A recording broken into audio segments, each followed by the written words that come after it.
हो गया नोट? थोड़ा सा और है, थोड़ा सा।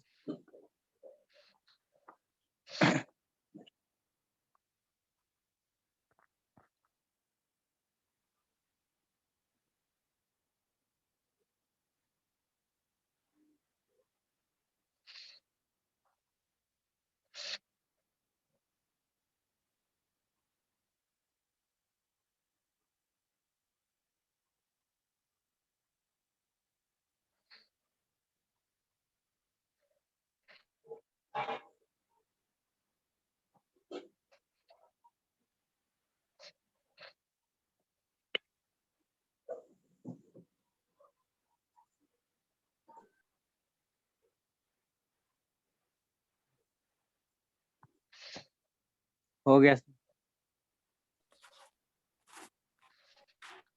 सबको नोट कर लेना।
चलो ठीक है, जितने लोग का नोट हो गया ठीक है, उसके बाद बाकी सब इसका स्क्रीनशॉट ले लो। ये सर स्क्रीनशॉट ले लिए सर, ठीक है सर। चलो देखो, कल हम स्टार्ट किए थे टॉपिक स्ट्रेन एनर्जी के बारे में। स्ट्रेन एनर्जी क्या होता है? जब भी किसी बॉडी में डिफॉर्मेशन होता है तो उसके कारण जो वो एनर्जी स्टोर करेगा, वो हम लोग निकाल लिए थे कैसे एनर्जी स्टोर करता है। तो जो एनर्जी स्टोर करेगा ड्यू टू डिफॉर्मेशन या स्ट्रेनिंग, स्ट्रेन होने के कारण या डिफॉर्मेशन होने के कारण जो एनर्जी वो स्टोर करता है उसको हम लोग बोलते हैं स्ट्रेन एनर्जी। ठीक है, इसका हम लोग कल डेरिवेशन किए थे। फॉर्मूला का क्या था? Strain is equal to half P means, ये सिग्मा कर लो, हाफ सिग्मा ई भी means half times stress into strain into volume, या फिर दूसरे टर्म में लिख सकते हैं इसको sigma square by 2e into v। इसका कल हम डेरिवेशन करवा दिए थे। ठीक है, अब देखो एक टर्म आता है रेजिलियंस। ये क्या होता है कि ये it is the defined as energy absorbed by member within the elastic region. ये यहाँ पे क्या है? पर्टिकुलरली लिखा हुआ है within the elastic region. Elastic region के अंदर होगा तो उसको हम लोग रेजिलियंस बोलेंगे। स्ट्रेन एनर्जी ये कहीं तक भी हो सकता है। जैसे अगर हम स्ट्रेस स्ट्रेन ग्राफ ड्रॉ करें, ठीक है, ये स्ट्रेस स्ट्रेन ग्राफ है। तो अगर हम किसी भी पॉइंट तक कंसीडर करते हैं तो कहीं तक भी अगर हम इस फॉर्मूला को यूज करेंगे तो वो स्ट्रेन एनर्जी देगा। लेकिन पार्टिकुलरली जो इलास्टिक लिमिट है उसके अंदर किसी भी पॉइंट पे अगर हम यहाँ पे एनर्जी एब्जॉर्ब निकालना चाहते हैं तो इतना एरिया निकाल लो, ये एनर्जी एब्जॉर्ब दे देगा। ठीक है, या फिर यहाँ पे निकालना चाहते हैं तो इतना निकाल लो, ये एनर्जी एब्जॉर्ब दे देगा। तो ये जो है इसको हम लोग रेजिलियंस बोलेंगे, क्योंकि हम लोग इलास्टिक लिमिट के अंदर काउंट कर रहे हैं। ठीक है, विद इन द, यहाँ पे लिखा हुआ देखो इलास्टिक रीजन के अंदर होना चाहिए। ठीक है, तो उससे हम लोग बोलेंगे रेजिलियंस। ठीक है, और फिर वही टफनेस क्या होता है? टफनेस डिफाइन होगा जस्ट बिफोर द फ्रैक्चर। यहाँ पे फ्रैक्चर हो रहा है तो यहाँ पे फ्रैक्चर जब वो हुआ तो ये टोटल जो एनर्जी है, ये टोटल एरिया जो होगा ये बताएगा टफनेस को। ठीक है, टफनेस बताएगा अप टू द फ्रैक्चर और रेजिलियंस बताएगा इलास्टिक लिमिट तक। ठीक है, इलास्टिक लिमिट के अंदर किसी भी पॉइंट तक। ठीक है, तो इससे हम लोग बोलेंगे रेजिलियंस। अब एक टर्म आता है यहाँ पे प्रूफ रेजिलियंस। ये क्या होता है? ये होगा maximum energy absorbed by a member within the elastic region. देखो अब यहाँ पे थोड़ा समझो, ये मेरा इलास्टिक लिमिट है। ठीक है, अगर हम यहां तक निकालते हैं कि जहां तक स्ट्रेच किए और वो कितना एनर्जी एब्जॉर्ब किया तो वो कितना हो जाएगा? ये एरिया हो जाएगा। ठीक है, अगर हम यहां तक निकालना चाहते हैं तो उसको लिए क्या करना पड़ेगा? ये एरिया रेजिलियंस देगा। लेकिन अगर हम इस पॉइंट तक जाते हैं अब एग्जैक्टली इलास्टिक लिमिट तक, तो क्या होगा, एरिया इतना होगा, और ये क्या होगा, with in the elastic limit ये मैक्सिमम एनर्जी अब्सॉर्ब कर रहा है, ठीक है, क्योंकि इलास्टिक लिमिट यहाँ पे हो गया और इलास्टिक लिमिट पे ही हम लोग निकाल रहे हैं, तो इलास्टिक लिमिट पे वो जो एनर्जी अब्सॉर्ब करेगा वो हो जाएगा उसका maximum energy within the elastic region, और उसको हम लोग बोलते हैं प्रूफ रेजिलियंस। मींस ये एक रेजिलियंस ही है, लेकिन ये कब बता रहा है, जब हम इलास्टिक लिमिट तक काउंट करेंगे। तो रेजिलियंस क्या हो गया कि यहाँ से यहाँ तक हम किसी भी पॉइंट पे काउंट कर सकते हैं, लेकिन प्रूफ रेजिलियंस बता रहा है कि हम लोग एग्जैक्टली इलास्टिक लिमिट तक वैल्यू कंसीडर करेंगे। तो इसलिए देखो फॉर्मूला लिखे हैं, sigma up to the elastic limit, ये क्या है, इलास्टिक लिमिट पे क्या वैल्यू है, एग्जैक्टली इस पॉइंट पे जो वैल्यू होगा उसको हम लोग यहाँ पे पुट करेंगे अपॉन 2e into v, ठीक है।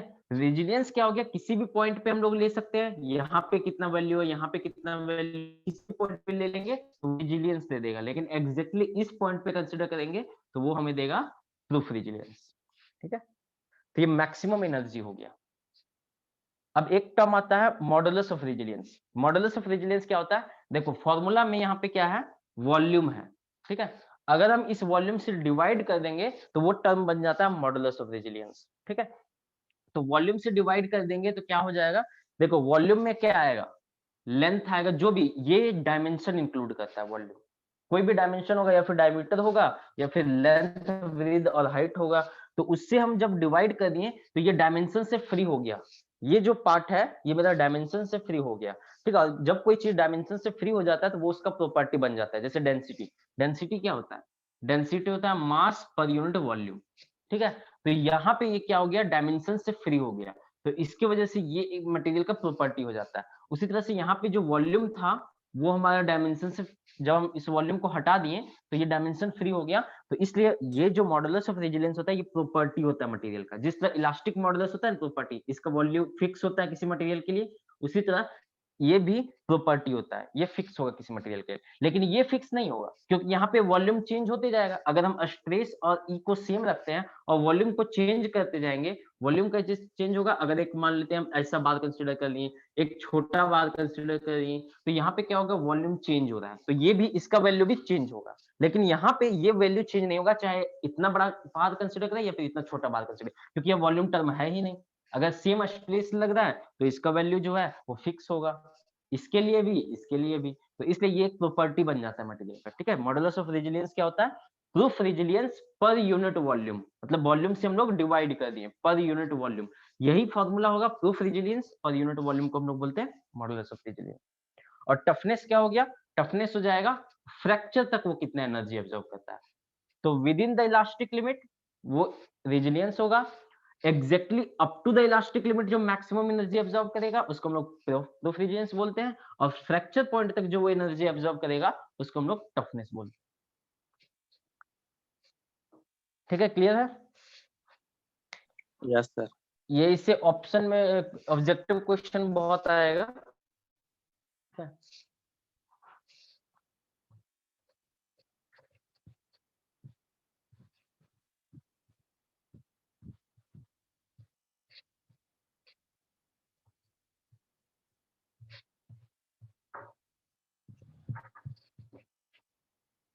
चलो अब हम लोग देखते हैं ये स्ट्रेन एनर्जी जो हम लोग पढ़ रहे हैं उसका यूज क्या होता है, इस टॉपिक का पढ़ने का पर्पस क्या है। तो हम लोग इससे स्ट्रेस का एनालिसिस कर सकते हैं।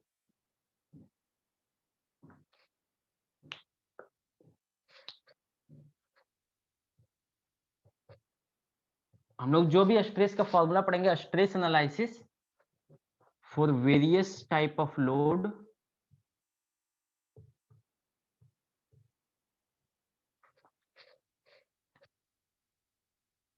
Using strain energy method.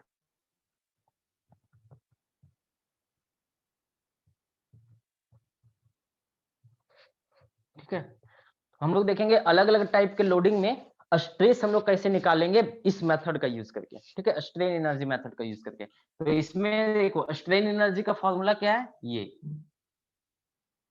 ठीक है। अब पहला केस हम लोग देखते हैं, ग्रेजुअली अप्लाइड लोड।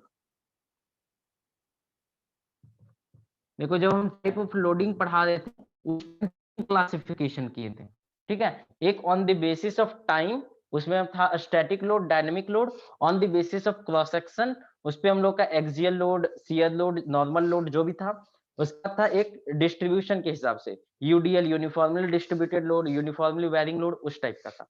तो यहाँ पे जो हम लोग पढ़ रहे हैं लोड, ये है मेरा टाइम के बेसिस पे, ये स्टैटिक लोड हम लोग पढ़ रहे हैं। ठीक है, वहां पे हम डिस्कस नहीं किए थे स्टैटिक लोड के बारे में। यहाँ पे देखो स्टैटिक के अंदर जो हमारा था स्टैटिक और डायनेमिक, तो डायनेमिक में फैटिग लोडिंग हो गया, वो तो यहाँ का सिलेबस है नहीं, तो हम लोग स्टैटिक लोड को देख रहे हैं। स्टैटिक लोड का पहला एग्जांपल होता है ग्रेजुअली अप्लाइड लोड। ठीक है, तो हम लोग देखेंगे अब कि जब ग्रेजुअली हम लोड अप्लाई करेंगे, ग्रेजुअली मींस धीरे धीरे, ठीक है, अचानक लोड नहीं अप्लाई कर रहे, मैग्नीट्यूड जो है वो 0 से मैक्सिमम जा रहा है। ठीक है, तो 0 से मैक्सिमम जाएगा, उस केस में स्ट्रेस का वैल्यू क्या होगा। तो देखो जब ग्रेजुअली लोड हम लोग अप्लाई करेंगे तो क्या होगा,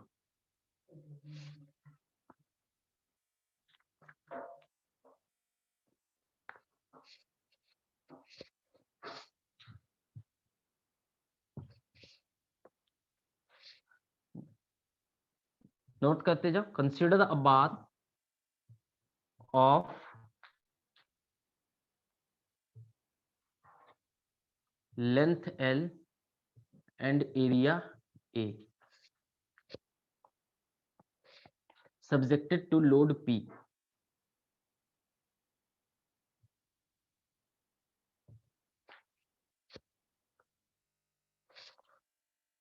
If the load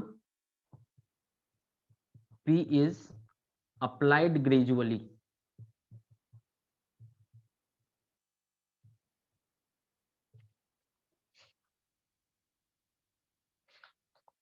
the load increases from 0 to P.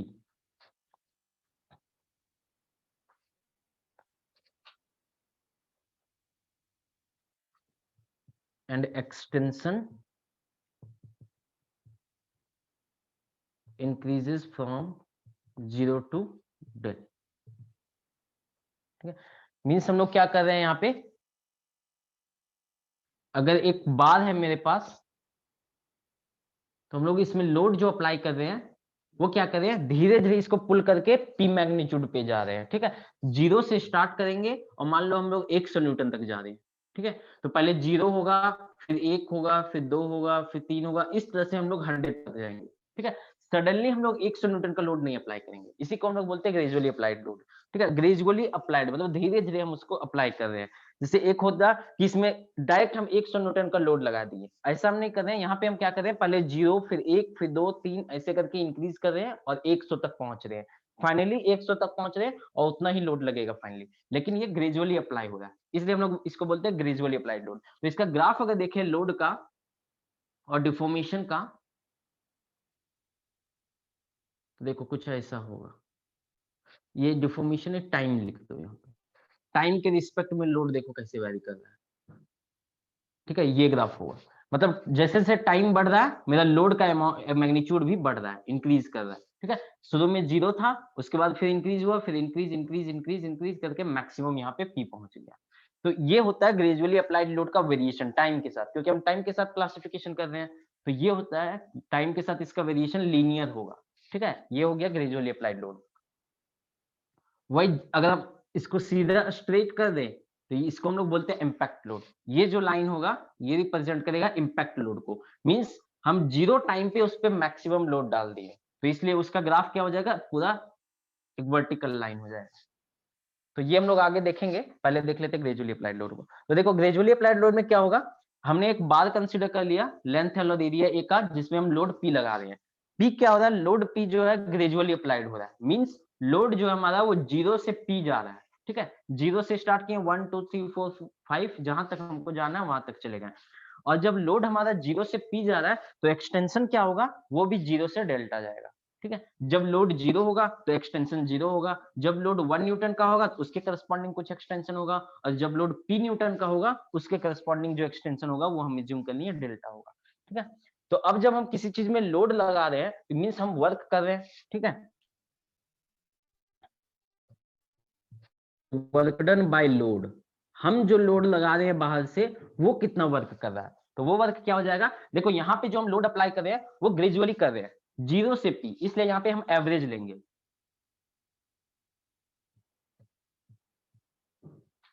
ठीक है, तो यहाँ पे हम लोग एवरेज लोड लेंगे क्योंकि हम लोग 0 से स्टार्ट करके धीरे धीरे आगे बढ़ रहे हैं। अगर वही सडनली 100 न्यूटन का हम लगा देते हैं फोर्स, तो वहां पे हम लोग एवरेज नहीं कंसिडर करते हैं। ठीक है, अब देखो, अब हम लोग को पता चल गया कि लोड कितना वर्क कर रहा है और हम लोग पहले से जानते हैं कि स्ट्रेन एनर्जी कितना है। तो ये जो मेथड बोलता है, ये बोलता है कि जो स्ट्रेन एनर्जी होगा वो वर्क डन के बराबर होगा। ये मेथड में हम लोग यही करते हैं कि जितना हम बाहर से लोड लगा रहे हैं उतना ही एनर्जी, जितना हम एनर्जी बाहर से दे रहे हैं उतना एनर्जी बॉडी स्टोर कर रहा है। ये तो एनर्जी का कंजर्वेशन बताता है कि हम जितना एनर्जी देंगे उतना ही एनर्जी बॉडी एब्जॉर्ब करेगा। तो हम एनर्जी कितना दिए, इतना P/2 इंटू डेल्टा, और बॉडी कितना एनर्जी लिया, सिग्मा, ये half stress into strain into volume, तो ये एनर्जी इस एनर्जी के बराबर हो जाएगा। ठीक है, तो strain energy equal to work done by, sir blur एकदम दिखा रहा है सर, क्लीन नहीं दिखा रहा।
ठीक है सर, ठीक है कुछ।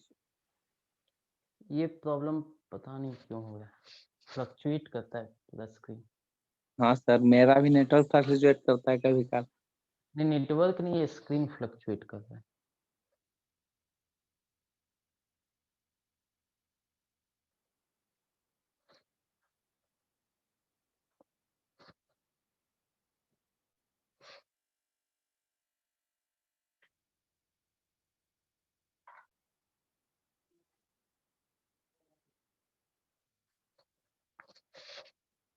ठीक है सर, क्लीन दिखाई दे रहा है। ठीक है। अब ठीक है सर।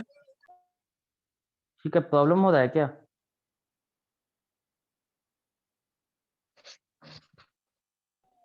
अब ठीक है sir.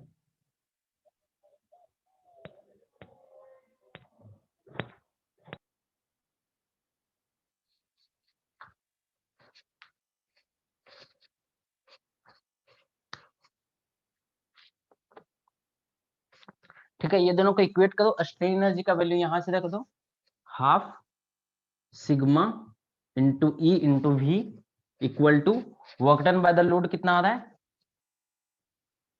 P/2 into del, P/2 into delta. अब यहाँ पे देखो, हाफ सिग्मा ई, और वॉल्यूम को हम लोग लिख सकते हैं एरिया इंटू लेंथ। ठीक है, और P/2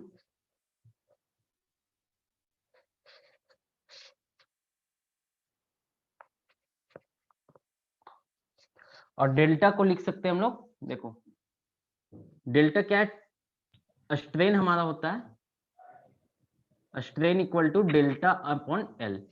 ठीक है, तो डेल्टा को हम लोग लिख सकते हैं ई इंटू एल, यहाँ पे कर सकते हैं हम लोग P/2 into E into L, यहाँ पे कर दो P/2 into E into L. अब देखो एल एल कैंसिल हो जाएगा, ई और ई कैंसिल हो जाएगा।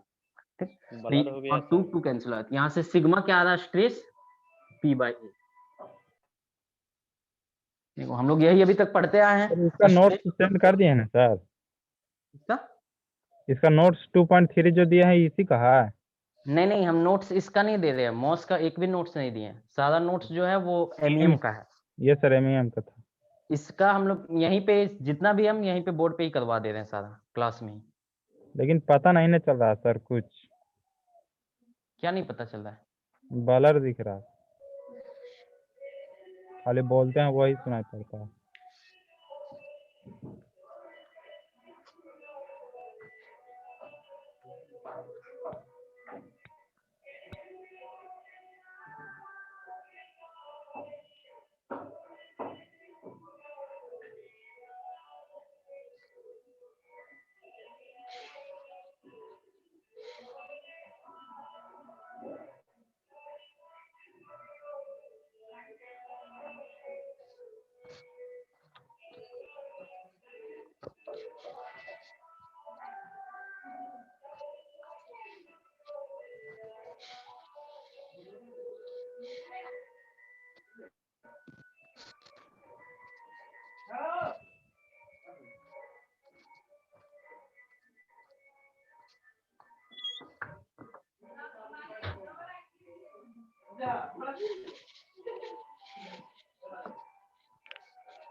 कुछ क्लियर है अब?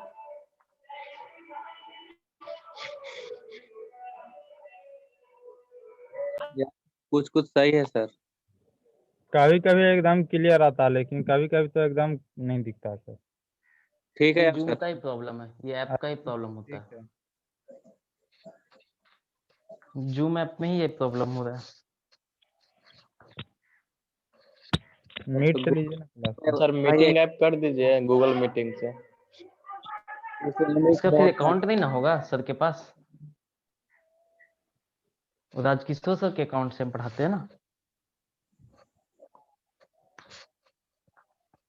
ठीक है, तो ये देखो हम लोग अभी तक जनरली ये फॉर्मूला पढ़ते आए हैं, स्ट्रेस इक्वल टू फोर्स पर यूनिट एरिया। तो ये यहाँ Yeah. पे ग्रेजुअली अप्लाइड लोड के लिए हम लोग अभी तक पढ़ते आ रहे थे।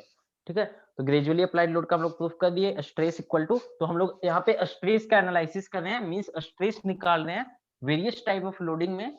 पहला लोड था हमारा ग्रेजुअली अप्लाइड लोड, और किस मेथड से यहाँ पे निकाल रहे हैं? स्ट्रेन एनर्जी मेथड से। ठीक है, तो ये हमारा जनरल हो गया, जो अभी तक हम लोग पढ़ते आए हैं वो हमारा ग्रेजुअली अप्लाइड लोड था। अब हम लोग सेकंड केस में एंटर करते हैं, जो होता है suddenly applied load.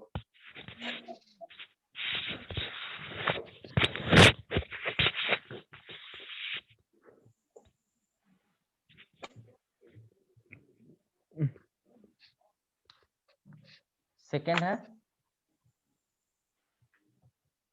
Suddenly applied load.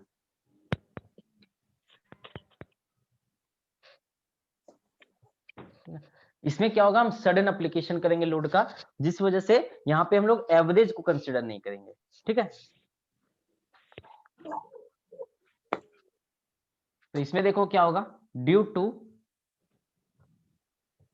Sudden application of load. Sudden means अचानक हम लोग लोड को अप्लाई करेंगे। Due to sudden application of load there will be instantaneous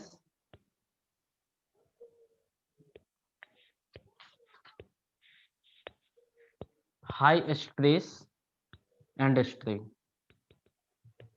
ठीक है, अगर हम सडन लोड अप्लाई करेंगे तो इंस्टेंटेनियस जो है बहुत ही कम इंस्टेंट में, बहुत ही छोटा इंस्टेंट में हाई स्ट्रेस और स्ट्रेन डेवलप होगा उसमें। Yes sir. और सडनली अप्लाइड लोड मतलब होता क्या है? This suddenly applied load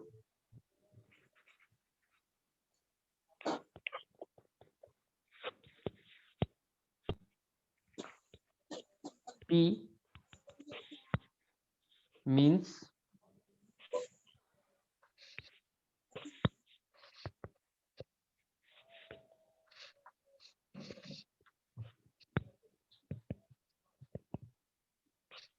P is acting even when delta equal to 0।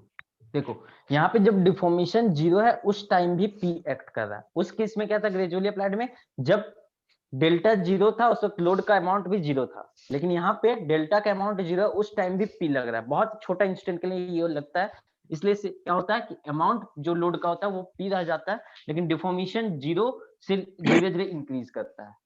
ठीक है,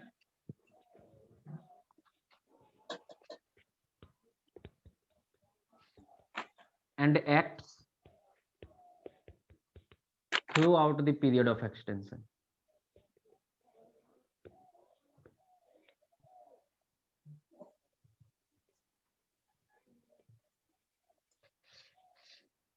ठीक है, मतलब कि यहाँ पे P जो है वो शुरू से लास्ट तक P ही लग रहा है, यहाँ पे इंक्रीज धीरे धीरे नहीं कर रहा है। इसका ग्राफ अगर कुछ देखें तो कुछ ऐसा आएगा, लोड टाइम स्लैश डिफॉर्मेशन लिख सकते हैं। ठीक है, लोड के अमाउंट सेम है और डिफॉर्मेशन देखो जब 0 डिफॉर्मेशन था उस टाइम भी लोड P लग रहा था, उसके बाद कंटिन्यूअसली ये सेम लोड लग रहा है। ठीक है, वहां पे मेरा ग्राफ था सडनली ग्रेजुअली अप्लाइड में जो ग्राफ था हमारा वो कुछ ऐसा था। ठीक है, यहाँ पे जब लोड 0 था तो हमारा डिफॉर्मेशन और 0 था, लेकिन यहाँ पे लोड जब P है तब भी डिफॉर्मेशन डेल्टा है, और यहाँ पे जब लोड हमारा 0 है उसके बाद लोड भी इंक्रीज कर रहा है, डिफॉर्मेशन भी इंक्रीज कर रहा है। ठीक है, तो यहाँ पे लोड का अमाउंट कांस्टेंट है, तो यहाँ पे वर्क डन क्या हो जाएगा, वर्क डन बाय लोड, यहाँ पे P इंटू डेल्टा हो जाएगा। ठीक है, क्योंकि यहाँ पे एवरेज नहीं काउंट करेंगे, यहाँ पे इनिशियली 0 टाइम से लेके कंटिन्यूअसली सेम लोड एक्ट कर रहा है, इसलिए यहाँ पे हम लोग एवरेज नहीं लेंगे। तो ये हो जाएगा P E इंटू एल। ठीक है, ये डेल्टा को E इंटू एल लिख सकते हैं जैसे पीछे केस में लिखे थे। अब इसको फिर से इक्वेट कर दो स्ट्रेन एनर्जी से, strain energy equal to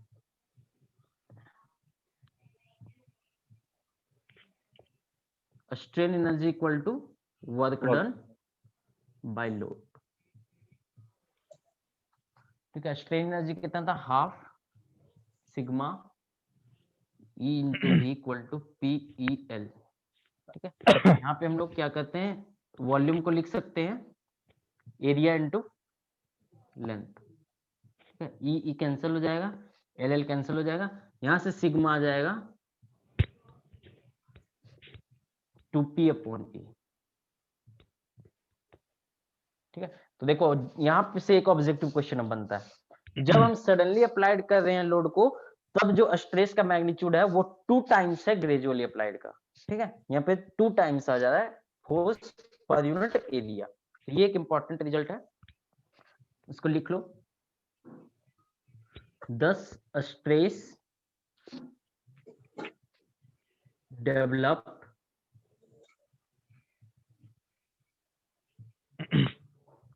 due to sudden load is twice of the gradually applied load।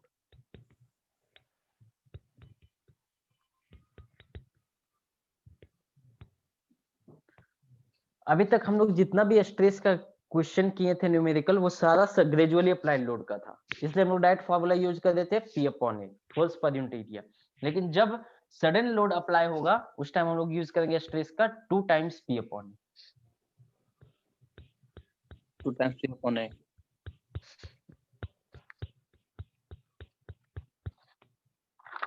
ठीक है, क्लियर है? यस।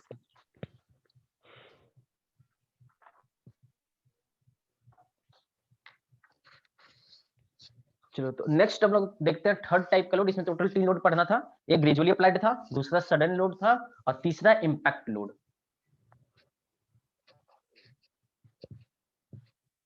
सर नीचे नहीं लिखे हैं। ठीक।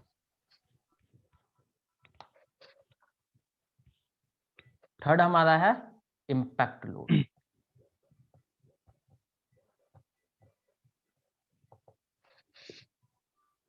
देखो ये क्या होता है,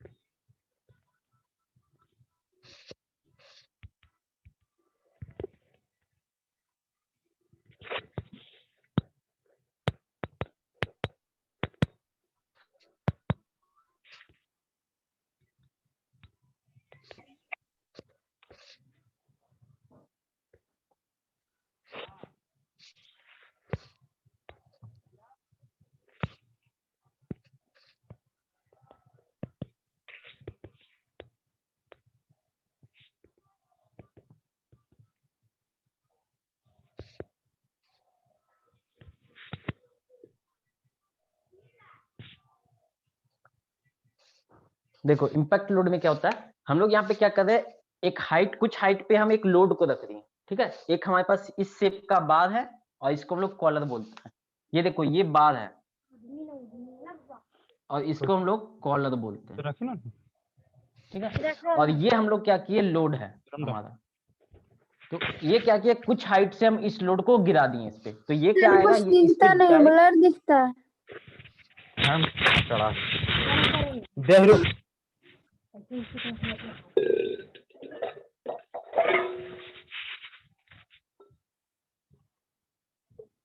आधा से ज्यादा तो मूर्ति गिरा दिल के कहे मैं बाकी सब पे गिरा दिल को मूर्ति गिरते ही ले इतना कहले भर ले।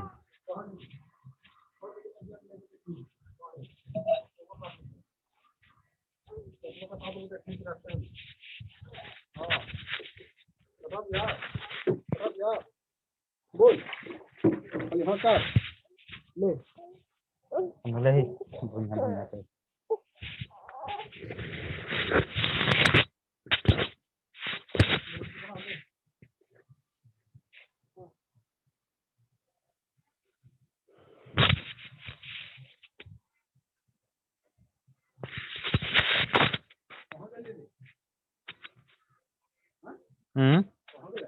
कौन है